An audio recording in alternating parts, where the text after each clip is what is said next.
తాజాగా వైఎస్ఆర్ కాంగ్రెస్ పార్టీకి చెందినటువంటి మాజీ మంత్రి పేర్ని నాని గారు వాళ్ళ భార్య గారి మీద కేసులు అండ్ అరెస్ట్ చేయడానికి చేసిన ప్రయత్నాలు ఈ మొత్తం ఎపిసోడ్ గురించి మాట్లాడుతూ చంద్రబాబు నాయుడు గారి హుందాతనాన్ని ప్రత్యేకంగా మెన్షన్ చేసి మరి ప్రశంసించడం మీద ఇటు వైఎస్ఆర్ కాంగ్రెస్ పార్టీలోను అటు తెలుగుదేశం పార్టీలోను ఇవి ఒక కొత్త చర్చకు కారణమయ్యాయి.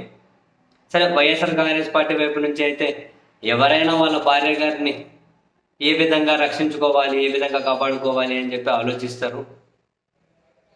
అండ్ అందులో భాగంగానే పేర్ని నాని గారు డెఫినెట్లీ కాసింత ఎమోషన్ అయి ఉండొచ్చు. అండ్ చంద్రబాబు నాయుడు గారి దగ్గర తెలిసిన ప్రస్తావన తాను ఈ విధంగా మీడియాలో ప్రస్తావించి ఉండొచ్చు అని వైఎస్ఆర్ కాంగ్రెస్ పార్టీలు ఏమో అంత పెద్ద ఎత్తున ఈ కమెంట్స్ మీద చర్చ జరగకపోయినా తెలుగుదేశం పార్టీ వైపు నుండి చంద్రబాబు నాయుడు గారు అంటే నిత్యం విమర్శించే పేర్ని నాని గారు లాంటి వాళ్ళంటే వాళ్ళని వ్యతిరేకించే పార్టీకి సంబంధించిన ఒక కీలకమైన వాయిస్ చంద్రబాబు గారిని ప్రశంసిస్తే హుందాగా ప్రవర్తించారు అని దాన్ని పాజిటివ్గా ప్రచారం చేసుకుంటారేమో టీడీపీ అని అనుకుంటే వాళ్ళు దీన్ని మరో కోణంలో చూస్తూ ఉన్నారు. ఇందులో మరో లాజికల్ తీస్తున్నారు.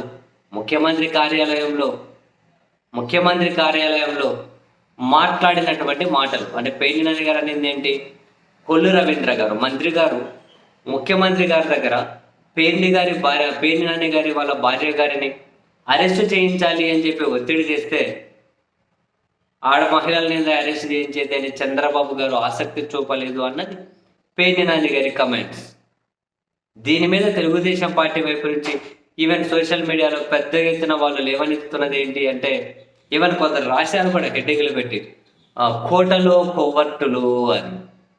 అంటే ముఖ్యమంత్రి కార్యాలయంలో మాట్లాడిన మాటలు పేర్ని నాని గారికి ఎలా తెలిసాయి అన్నది వాళ్ళు బయటకు తీస్తున్న లాజిక్.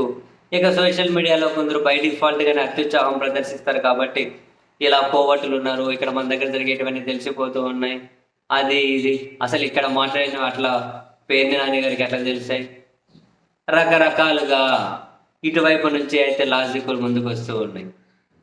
సరే, అక్కడ ఆల్రెడీ ముఖ్యమంత్రి గారికి ప్లస్ మంత్రి గారికి మధ్య జరిగిన డిస్కషన్ కాదు, అక్కడ ఎమ్మెల్యేలు ఉంటారు, మిగిలిన నాయకులు ఉంటారు, ముఖ్యమంత్రి గారు చాలా ఓపెన్గా జరిగిన డిస్కషన్ అని పేర్ని గారు కూడా చెప్పారు. మరి ఆ విషయం ఆయనకి ఎలా చేరింది అన్న విషయం మనకు తెలియదు కానీ బట్ తెలుగుదేశం పార్టీలో అయితే వాళ్ళ లాజికల్ ఇక్కడ జరిగింది అట్లా తెలిసింది, ఇక్కడ ఉన్న కోవర్ట్ ఎవరు అని రకరకాలుగా అయితే వీళ్ళు ఫ్రంట్ లైన్ మీడియాలో కావచ్చు, కొందరు టీడీపీ నాయకులు ఇంటర్నల్గా కావచ్చు అండ్ సోషల్ మీడియాలో కావచ్చు, ఇవైతే ఒక కొత్త చర్చకైతే కారణం వస్తూ ఉన్నాయి.